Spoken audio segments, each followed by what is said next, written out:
Bienvenue dans ce nouvel épisode. On continue avec la deuxième partie de The Mountain Is You. Dans la première partie, on a vu comment on pouvait être notre propre obstacle, pourquoi on répète les mêmes schémas, pourquoi on se sabote, parfois même sans s'en rendre compte. Et aujourd'hui, on entre dans la partie la plus intéressante.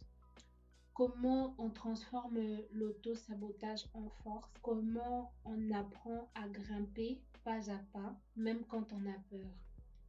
Et pour rester cohérent avec ce qu'on a fait hier, je vais pouvoir utiliser nos deux scénarios, deux façons très différentes mais très humaines de se saboter. Un petit rappel, le premier scénario consiste à répéter encore et encore les mêmes relations toxiques.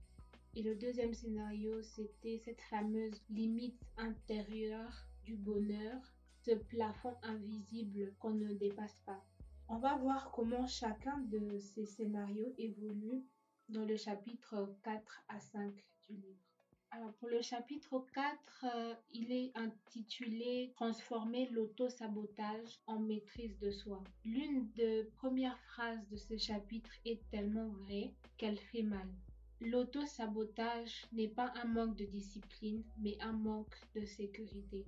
Et quand j'ai lu ça, je me suis dit, ok, donc le problème n'est pas que je suis faible, c'est que je n'ai jamais appris à me sentir en sécurité. C'est exactement ce qui se passe dans le premier scénario. Tu choisis encore et encore les mêmes relations, pas parce que tu veux souffrir, mais parce que ton cerveau connaît déjà ce terrain émotionnel. Ce n'est pas bon, mais c'est familier.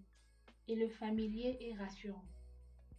Dans le deuxième scénario, la limite du bonheur fonctionne pareil. Quand ta vie commence à trop bien aller, ton système nerveux panique, il se dit trop de calme, trop d'amour, trop de stabilité, il va arriver quelque chose, l'auto-sabotage. Dans ce chapitre, l'autrice explique que la première étape pour transformer ça, c'est de comprendre ce que notre sabotage essaie d'éviter. Parce que notre sabotage n'est jamais contre nous. Il essaie juste de nous protéger maladroitement. La deuxième étape, c'est l'intelligence émotionnelle. Là, on est au 5e chapitre qui est intitulé « Construire son intelligence émotionnelle ». J'aime tellement comment elle a défini l'intelligence émotionnelle. Elle dit que c'est le respect de soi, mais appris. Ce chapitre explique que tant qu'on ne sait pas gérer ce qu'on ressent, on ne peut pas changer notre vie.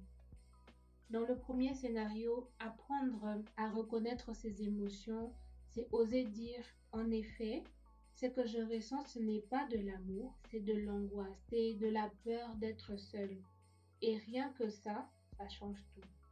Dans le deuxième scénario, reconnaître ses émotions, c'est accepter que si je me sens mal quand les choses vont bien, ce n'est pas parce que je suis bizarre, c'est parce que j'ai appris que le bonheur ne durait jamais. L'intelligence émotionnelle, c'est apprendre à rester avec ce que tu ressens, sans le fuir, sans l'éteindre, sans te juger.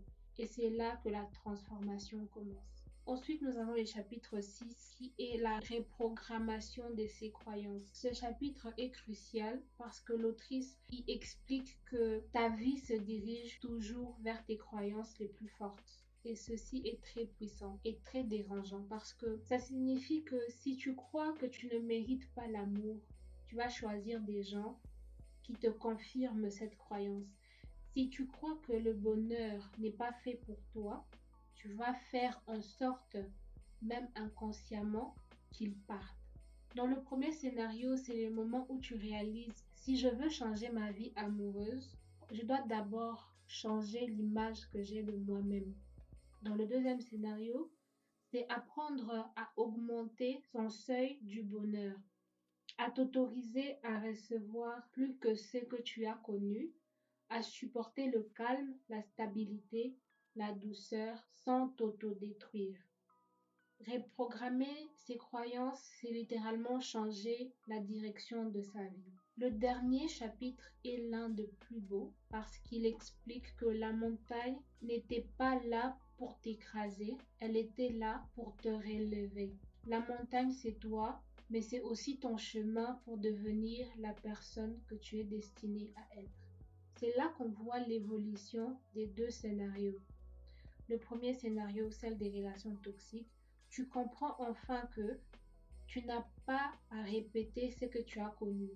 La montagne t'a appris à choisir mieux, à t'aimer suffisamment pour dire non à ce qui ne te convient plus. Pour le scénario 2, tu réalises que tu peux apprendre à accueillir la paix, le calme, la stabilité, à t'autoriser le bonheur sans constamment attendre que tout s'écroule.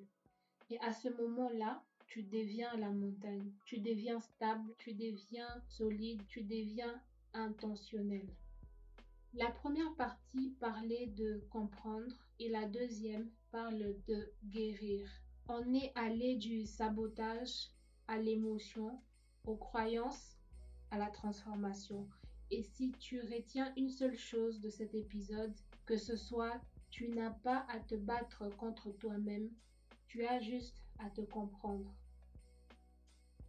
Merci d'avoir gravi cette deuxième partie avec moi. On se retrouve demain pour un nouvel épisode de Podmas. Et d'ici là, prends soin de toi parce que tu le mérites.